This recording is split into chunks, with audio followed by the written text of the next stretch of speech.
कृष्णाय वासुदेवाय हरे परमात्मने प्रणतः क्लेशनाशाय गोविंदाय नमो नमो। ओम नमो भगवते वासुदेवाय। राधे राधे। जय श्री कृष्णा। इंदिरा एकादशी व्रत कथा अश्विन कृष्ण एकादशी। धर्मराज युधिष्ठिर कहने लगे कि हे भगवान, अश्विन कृष्ण एकादशी का क्या नाम है, इसकी विधि तथा फल क्या है, सो कृपा करके कहिए। भगवान श्री कृष्ण कहने लगे कि इस एकादशी का नाम इंदिरा एकादशी है। यह एकादशी पापों को नष्ट करने वाली तथा पितरों को अधोगति से मुक्ति देने वाली होती है। हे राजन, ध्यानपूर्वक इसकी कथा सुनो। इसके सुनने मात्र से ही वाजपेयी यज्ञ का फल मिलता है। प्राचीन काल में सतयुग के समय महिष्मती नाम के एक नगरी में इंद्रसेन नाम एक प्रतापी राजा धर्मपूर्वक अपनी प्रजा का पालन करते हुए शासन करता था। वह राजा पुत्र, पौत्र और धन आदि से संपन्न और विष्णु का परम भक्त था।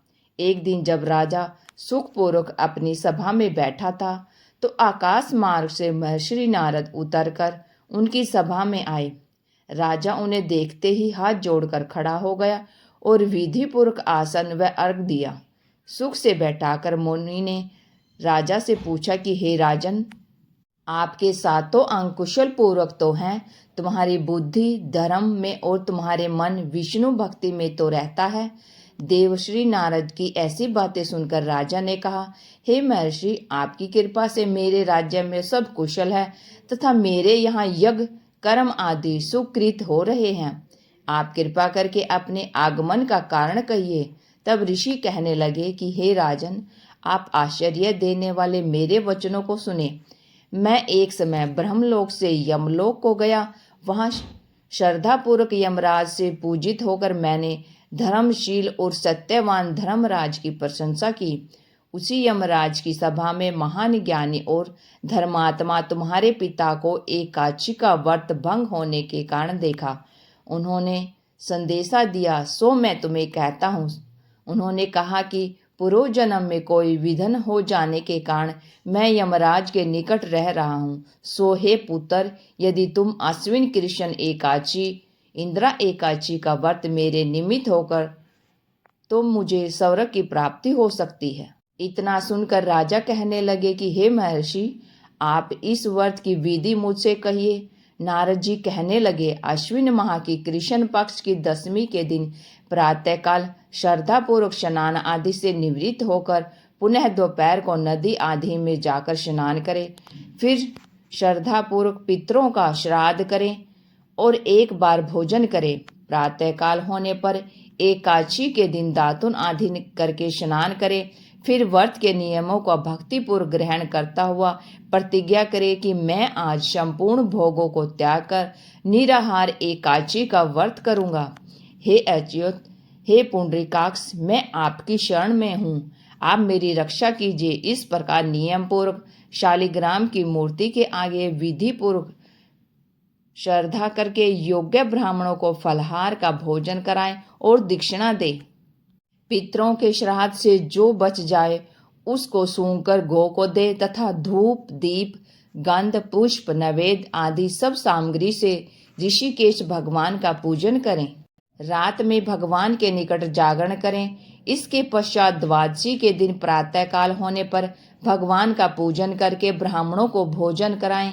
भाई बंधु स्त्री और पुत्र सहित आप भी मौन होकर भोजन करें। नारद जी कहने लगे कि हे राजन, इस विधि से यदि तुम आलस्य रहित होकर इस एकादशी का व्रत करोगे तो तुम्हारे पिता अवश्य ही स्वर्गलोक को जाएंगे। इतना कहकर नारद जी अंतर्ध्यान हो गए। नारद जी के कथा अनुसार राजा द्वारा अपने बांधवों तथा दासों सहित व्रत करने से आकाश से पुष्प वर्षा हुई और उस राजा का पिता गरुड़ पर चढ़कर विष्णु लोक को गया। राजा इंद्रसेन भी एकादशी के व्रत के प्रभाव से निष्कंटक राज्य करके अंत में अपने पुत्र को सिंहासन पर बैठाकर स्वर्गलोक को गया। हे युधिष्ठिर, यह इंदिरा एकादशी के व्रत का महात्म्य मैंने तुमसे कहा। इसके पढ़ने और सुनने से मनुष्य सब पापों से छूट जाता है और सब प्रकार के भोगों को भोगकर वैकुंठ को प्राप्त होता है। इति शुभम। एकादशी के व्रतधारी को चाहिए कि वह एकादशी व्रत के दौरान भगवान विष्णु के मंत्रों का जाप करे। मन को शुद्ध करके भगवान नारायण कवच का पाठ अवश्य सुने। नारायण कवच सुनने से भक्त के सभी प्रकार के भय मिट जाते हैं और जातक की हर मनोकामना की पूर्ति होती है। हमारे चैनल पर भी नारायण कवच अर्थ सहित सरल हिंदी भाषा में सुनाया गया है। एक बार आप सुने और भगवान नारायण की कृपा प्राप्त करें। नारायण कवच वीडियो का लिंक डिस्क्रिप्शन बॉक्स में दिया गया है। व्रत त्योहारों की जानकारी तथा पौराणिक कथाएं सुनने के लिए हमारे चैनल पर विजिट अवश्य करें। आज की कथा आपको कैसी लगी? अगर अच्छी लगी है तो वीडियो को लाइक करें, शेयर करें और चैनल को सब्सक्राइब करके बेल आइकन जरूर दबा लें ताकि आने वाली हर वीडियो की अपडेट आप तक पहुंचती रहे। Thank you for watching video. जय हिंद, जय भारत, जय श्री कृष्णा। राधे राधे, जय श्री कृष्णा। और कमेंट बॉक्स में श्री विष्णु अवश्य लिखें। राधे राधे, जय श्री कृष्ण।